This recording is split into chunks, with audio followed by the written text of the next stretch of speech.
한국의 양궁 금메달 석권은 어제 오늘 일이 아니고 올림픽이나 세계대회에서 양궁만큼은 금메달을 안 따는 게 이상할 정도로 아주 당연한 일이었습니다. 하지만 그런 한국의 양궁을 망하게 하기 위해 전 세계적으로 많은 방해 공작도 있었다고 하는데요. 지금부터 자세한 내용 소개해드리도록 하겠습니다.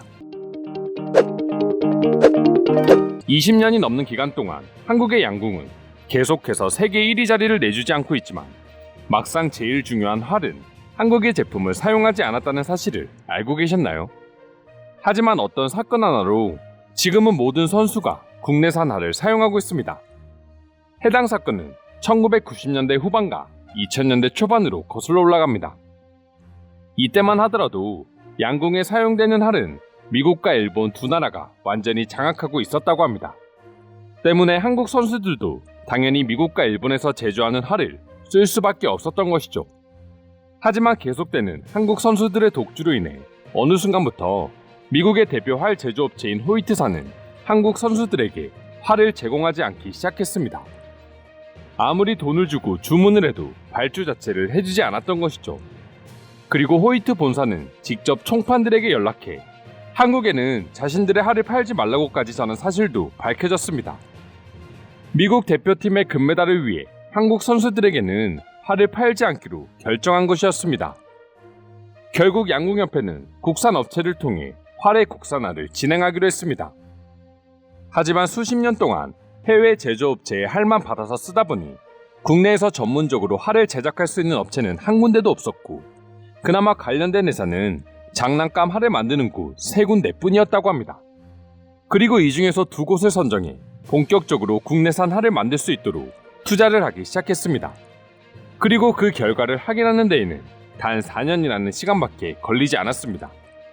2000년에 열린 시드니 올림픽에서 한국 선수 전원은 장난감 회사 2곳에서 개발한 한국산 활을 들고 올림픽에 진출했고 한국 양궁을 망하게 하려고 했던 미국산 고성능 활을 보유한 수많은 선수들과 겨루게 되었습니다.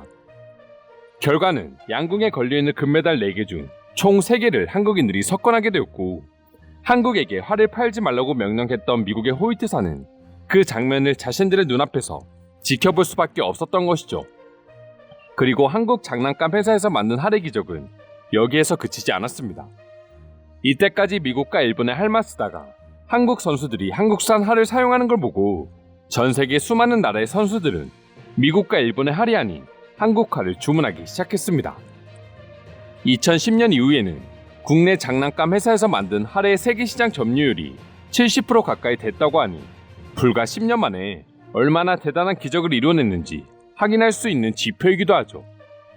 활 수출 금지뿐만 아니라 거래 제한이나 경기 방식 변경 등 한국 양궁의 독주 체제를 막기 위해 수많은 편법을 썼던 나라들의 방해를 물리치고 장난감 회사를 통해 활까지 만들며 지금의 자리를 유지하고 있는 한국 양궁과 관련된 비하가 알려지자 해외 네티즌들은 당연히 놀라는 반응을 보여줄 수밖에 없었는데요. 지금부터 관련된 외국인 반응 자세히 알아보도록 하겠습니다. 한국인들은 몇백 년 전부터 이미 활을 자유자재로 다뤘다고 들었어. 한국 사극 드라마만 봐도 활을 쏘며 사냥하고 전쟁하는 모습을 항상 확인할 수 있어. 내가 미국이라면 저렇게 치사하게 행동할 바에 그냥 한국과 당당하게 맞붙고 인정했을 것 같아. 솔직히 말해서 어차피 못 이길 상대라 난 그냥 마음 편하게 활을 수출하고 돈이나 벌었을 것 같기도 해. 농구나 육상 같은 경우 흑인들이 점프력이나 신체 등 유전적인 부분이 압도적으로 우세하니 유전적인 이유를 탓할 수 있어. 하지만 양궁의 경우 한국인이 미국인에 비해서 신체적으로 유리하다고 할 수 있는 게 하나도 없는데 어떻게 이렇게나 압도적일 수 있지? 미국도 생각보다 속 좁은 행동을 하는구나. 항상 올림픽에서 금메달을 휩쓸고 다니면서 굳이 양궁에서마저 이런 행동으로 금메달을 하나 더 따려고 하는지 이해할 수 없어. 내가 처음 한국 여행을 준비했을 때 한국인들은 전부 활을 쏠 줄 알고 길거리에서 쉽게 활 쏘는 모습을 볼 수 있을 거라고 생각했어.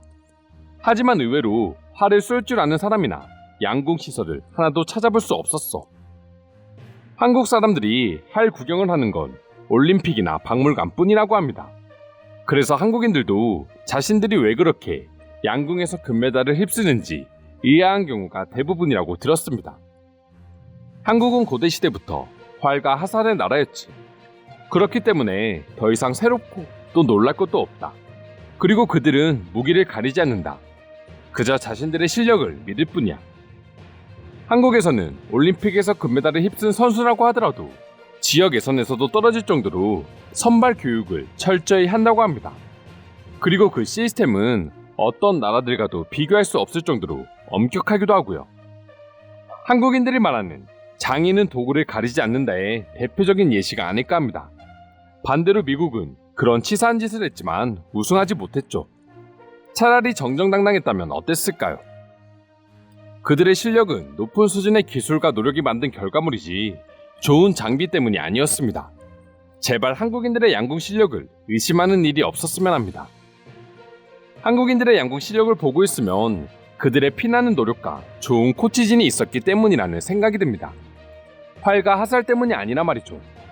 르브론 제임스가 자유투 성공률을 더 높이고 싶다면 한국팀의 코치를 섭외해야 할 것입니다. 같은 이유라고는 할 수 없지만 여러 국가에서 한국 사람들을 코치로 또는 감독으로 캐스팅을 하고 있습니다. 물론 한국의 농구가 세계적으로 뛰어나진 않습니다만 그들의 연습 방식을 본받을 필요는 있어 보입니다. 난 한국 양궁을 정말 좋아하는데요. 그들의 시원시원한 할솜씨를 보기 위해서 항상 올림픽을 기다리고 있습니다. 양궁은 사실 비인기 종목이기 때문에 올림픽을 제외하고 다른 영상을 찾아보기 어렵다는 게 단지 아쉬울 뿐입니다. 장난감이나 만들던 회사의 할을 가지고 올림픽에서 금메달을 땄어. 심지어 그들의 할은 국제 무대에서 제대로 된 검증조차 안 됐을 게 뻔한데 말이야. 난 한국인은 아니지만 그들이 괜히 자랑스러워. 이것을 통해서 한국의 경쟁이 얼마나 치열한지 알게 됐습니다. 아무리 유명한 선수라 하더라도 지역 예선에서 탈락할 수 있기 때문에 끊임없이 발전하려 노력한다죠. 이 때문에 그들이 세계를 지배하고 있는 거기에 미국의 방해는 큰 효과가 없었던 것이죠. 나는 넷플릭스 드라마 킹덤에서 활을 쏘는 장면을 처음으로 목격했어. 물론 대역을 이용했겠지만 극중 활을 쏘는 장면은 너무나 멋졌어. 하지만 한국인들은 그 장면에 대해서는 아무런 언급도 하지 않더라. 인간은 전쟁을 통해서 진화했다는 말이 있어. 그런데 가구 유럽에서는 창과 칼을 통해서 직접 치고받는 것이 진정한 용기라고 하며 활을 사용하지 않았지. 하지만 만약 그들이 먼 미래의 올림픽 종목으로 활이 꼽힐 줄 알고 활을 사용했다면 지금 상황은 달랐을 거야. 따지고 보면 아시아권 문화에서는 이런 활을 통해서 많은 전쟁을 치렀다. 그런데 유독 한국이 이처럼 활을 잘 쏘는 이유는 대체 뭘까? 한국은 1984년 LA 올림픽을 시작으로 30년이 넘는 시간 동안 양궁에서 금메달 행진을 멈추지 않았죠. 그래서 IOC는 한국 때문에 여러 번 양궁의 규칙을 변경했습니다. 하지만 그런 치사한 행동들도 한국의 독주를 막지 못하고 있죠. 부끄러운 줄 알아야 합니다. 이상으로 한국의 양궁 비하에 대한 해외 반응 살펴보았습니다. 오늘도 끝까지 영상 시청해주셔서 감사드리며 여러분들의 구독과 좋아요는 영상 제작에 큰 힘이 됩니다. 이상 종크TV였습니다.